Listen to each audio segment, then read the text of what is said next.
Okay, so today we're going to review a squirrel-proof feeder. This is a really large one. You probably haven't seen my last video where my last squirrel-proof feeder was destroyed by a black bear.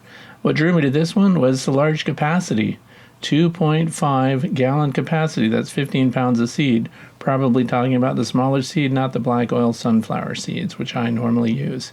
Made in the USA, and it's guaranteed. You don't like it, you can send it back and get your money back. That's always handy.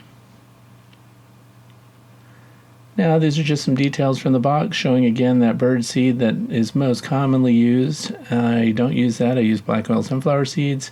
And this will post mount, or you can hang it from a tree branch, and they show you the illustration here with it mounted. And there are two models that this comes in. This is the 7533. The 7539 looks the same, it just has some details and ornamentation on it. The instructions are pretty good, shows you how to set the posts, shows you how to bolt everything up, and the details are pretty basic. And again, on the sides they have this counterbalance adjustment, and they have thumb screws built in so you don't have to use tools. That's handy. And I was surprised to find out in the bottom of the box the metal support poles came with it. Now that's going to be kind of wasted for me because I'm not going to use those, but they're there. You don't have to buy it separate. And of course the receiver that bolts onto the bottom of your feeder here is plastic. So it looks like a high impact plastic, should hold up. There's a white sleeve there, it's supposed to be a predator protection, but that thing will slide all the way up and down your pole. All the hardware is included, and everything you need is here. You're going to need a screwdriver and probably a small wrench. They also include this clear cellophane that you're going to stick over the holes if you don't use the bottom mount so that the seed doesn't fall through. This is a close-up of the adjustment thumb screw. You slide the counterbalance back if you want more resistance, and of course closer to the feeder if you want less resistance, and you maybe even want to block out larger birds, I don't know. So here's the unit, and it has a nice wooden perch on the front there that I kind of like, better than, seems like metal would be hard on their feet or cold in winter. And of course there's plexiglass windows here that show you the level of the feed and whether or not you need to fill that thing back up.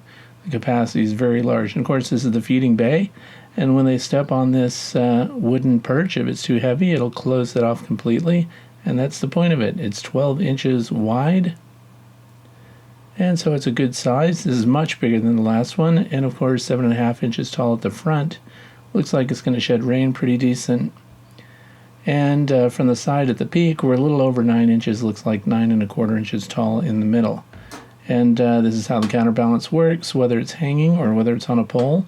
This is how it's squirrel-proof. I don't have a huge problem with squirrels, but I do like to block out some of the larger birds, which waste the feed and scatter it on the ground.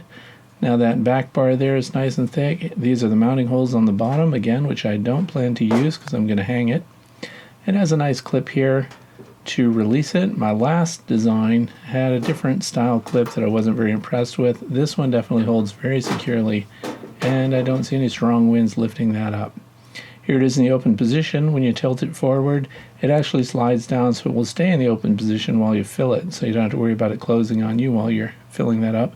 Now this is stainless steel, spring steel, this little clip, so it's not going to corrode. You won't have any problems there. And of course the receiving end of it, carbon steel that's painted, and it looks like it's riveted right onto the roof. So again, this is a close-up of the counterbalance bar, nice and thick, nice and heavy. I believe it's carbon steel, and then it's just powder coated with this speckled paint. And now we're looking at the interior.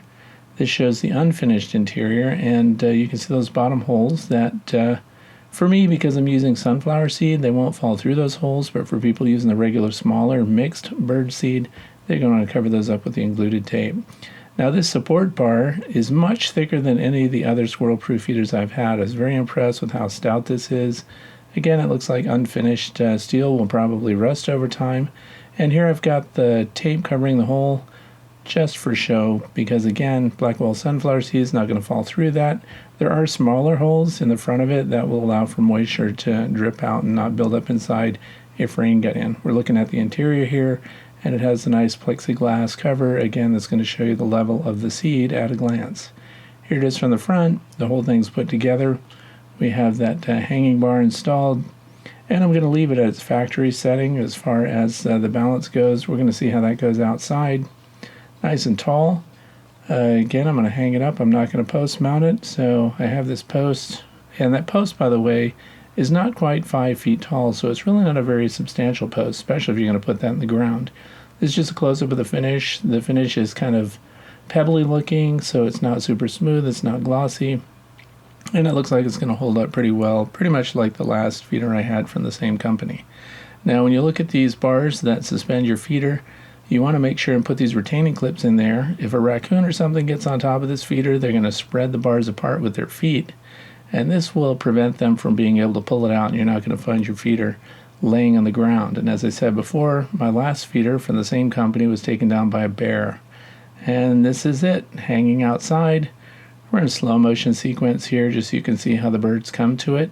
That's a grosbeak there on the left, already sitting on the perch, and those are California finches that are flying around there with the red heads.